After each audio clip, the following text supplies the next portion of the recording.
heavy rainfall, gusty winds. We had multiple severe thunderstorm warnings. We also had some flash flood warnings. Those have officially expired and things are looking a lot more dry now, which is great news, even though there is definitely still some ponding on specific roadways just because the rain came in so quickly and so heavily. Hopefully those start to dry up as we go into the overnight hours. Light rain is still persisting, specifically south of I-40 and west of I-65. Also still seeing a flash flood warning up in western Kentucky, and then a few more showers popping up on the plateau closer to Jamestown and Crossville.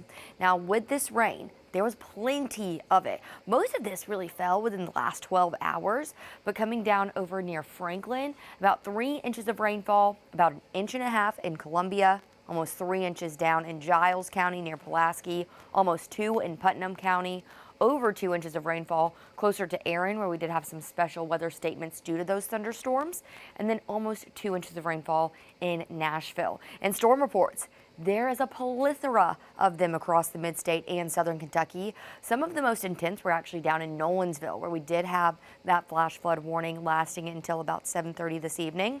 So in Williamson County, it does look like near Nolensville Road in Summerlin, there was a bridge that was almost underwater. Trees down near York Road, coming up into East Nashville off of Gallatin Pike. Looks like there were also trees down near Riverwood Drive, and then some more trees down specifically up closer to Gallatin. That's where we saw a tree uprooted that fell onto the roof of an apartment. So there are some really serious storm reports from these storms that came through. Of course, to get more information about this, the latest information about what you can expect for the 4th of July, go ahead and download the WKRN weather app. That's another way you can also look at the radar from your phone. Now, wind gusts have also started to die down a smidge. Still pretty windy though, west of I-65, gusts anywhere from 14 to about 20 miles per hour, 25 miles per hour in Portland. 69 degrees is the feels like temperature in McMinnville, Cookeville, and Crossville. 73 in Nashville, 70 in Dixon and Shelbyville. And even with those really strong storms that came through, this is the most comfortable night we've had all week long. We desperately need a little bit of a break from the heat too, because the heat advisory goes right back into effect and lasts until 8 p.m. on Saturday. That's across all of Middle Tennessee and Southern Kentucky for the 4th of July holiday.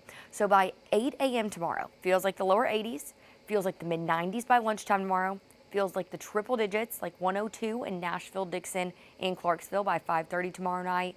And then once the sun goes down, temperatures start to fall, feeling like anywhere from the mid 70s to the lower 90s.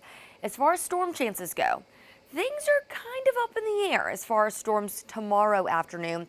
But for now, I do still think there will be some popping up, specifically with that daytime heating. I don't think they'll be as aggressive as today, or at least not as widespread.